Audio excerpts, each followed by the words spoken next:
मौनी अमावस्या। मौनी अमावस्या क्या कहती है? सारे दान में सबसे बड़ा दान है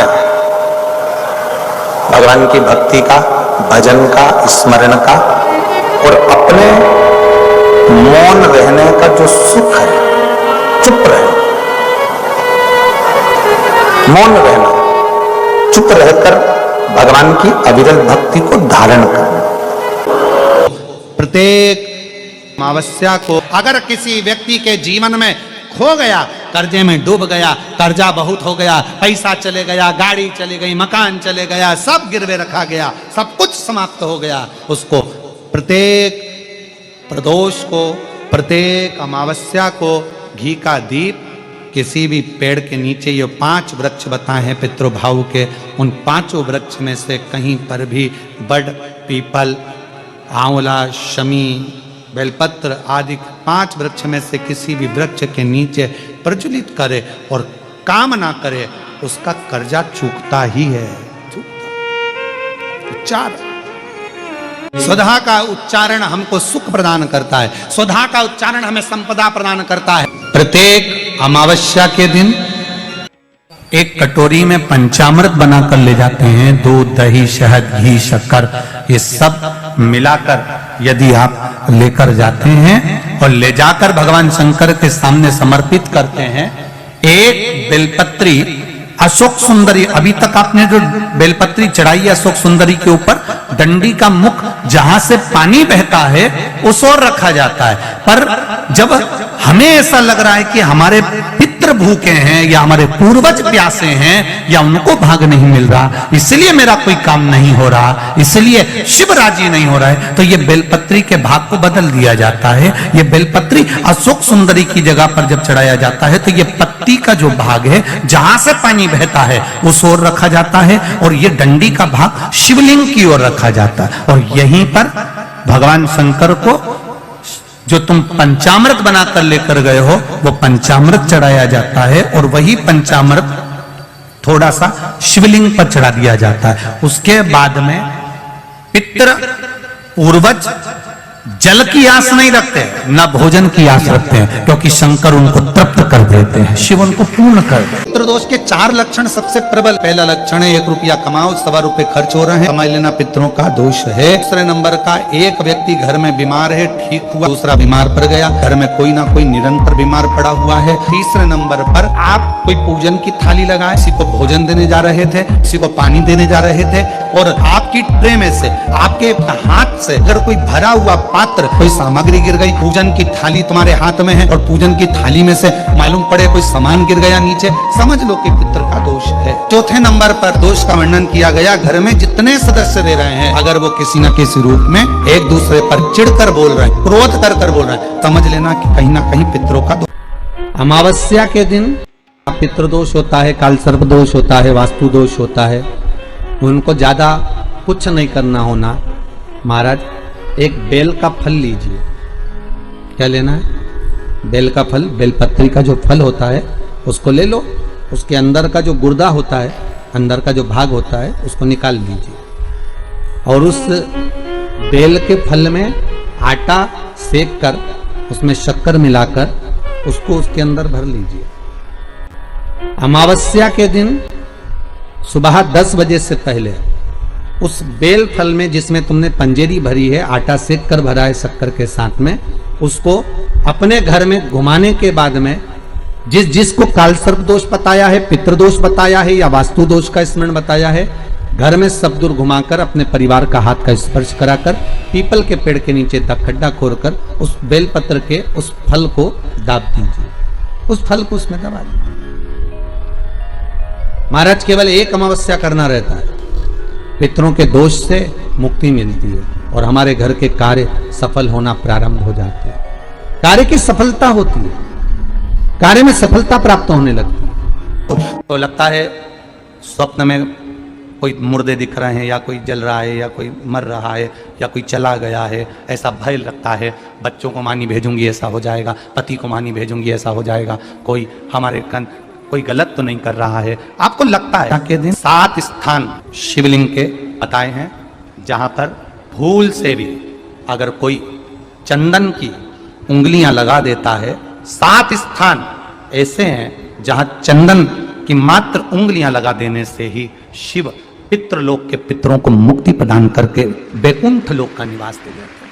7 स्थान, और वो 7 स्थान जो चंदन के बताए गए हैं। पहला, भगवान देवाधिदेव महादेव के शिवलिंग पर चंदन का लेपन, समझ लेना जरा बहुत अच्छे से। 7 स्थान चंदन के बताए महाराज। पहला शिवलिंग। दूसरा, जहां गणेश जी का स्थान है, मालूम है ना सबको? जम के बोलो जरा, मालूम है ना सबको? जहां गणेश जी का स्थान है वहां अलग से गणेश जी बैठे, वहां नहीं। शिवलिंग में जलाधारी के ठीक सामने राइट में गणेश, लेफ्ट में कार्तिकेय, बीच में अशोक सुंदरी। तो पहला चंदन बाबा के शिवलिंग पर, दूसरा गणेश जी पर चंदन की उंगली, तीसरा षडानंद कार्तिकेय पर चंदन की उंगली, चौथा अशोक सुंदरी पर चंदन की उंगली, पांचवा जलाधारी पर चंदन की उंगली, छठा जो शिवलिंग का जल बह रहा है इसके ठीक विपरीत की ओर चंदन की उंगली, और 7वां चंदन नंदी के मस्तक के ऊपर जो 2 सींग लगे रहते हैं उस पर चंदन की उंगली। ये कब लगाई जाती है? या तो अमावस्या के दिन आपको लगता है कि हमारे पूर्वजों का उद्धार नहीं हुआ, हमारे पूर्वजों का कल्याण नहीं हुआ, कहीं अधोगति में कोई चला गया है, उसका बस एक बार, रोज नहीं जरूरत है, प्रतिदिन जरूरत ही नहीं,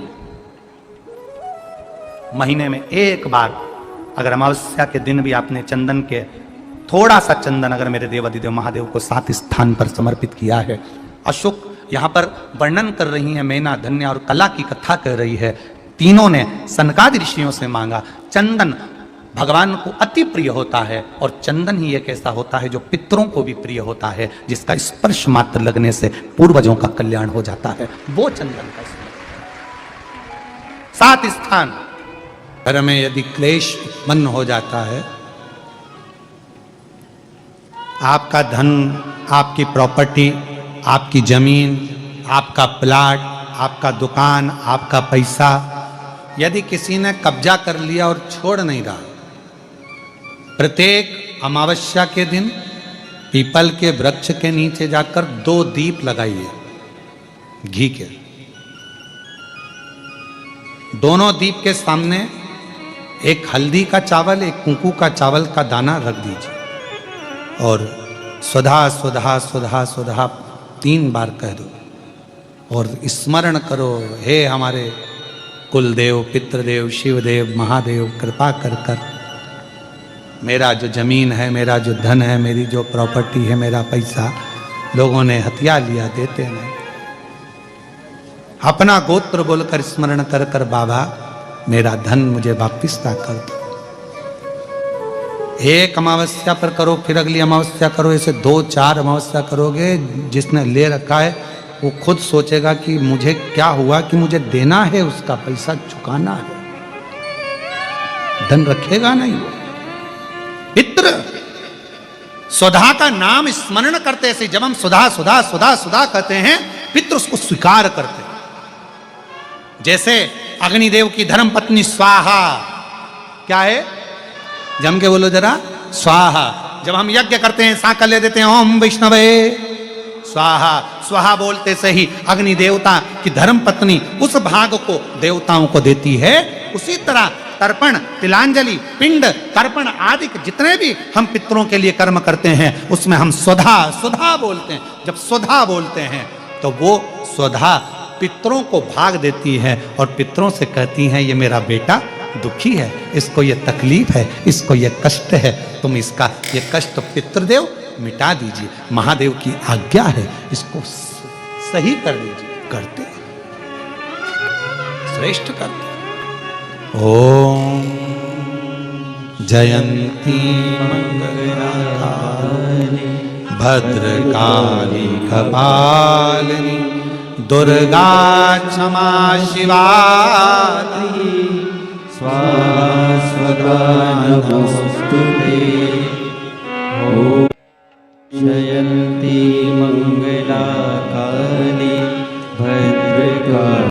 सबसे पहले शंकर भगवान जब अपने भक्त पर कृपा करते हैं, जब शंकर भगवान अपने भक्त का दुख काटना चालू करते हैं, तो हमको कैसे मालूम पड़ता है कि भगवान शंकर ने अब हमारा दुख काटना प्रारंभ कर दिया?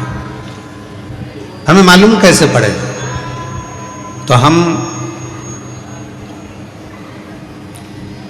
उमाखंड में एक चरित्र आता है।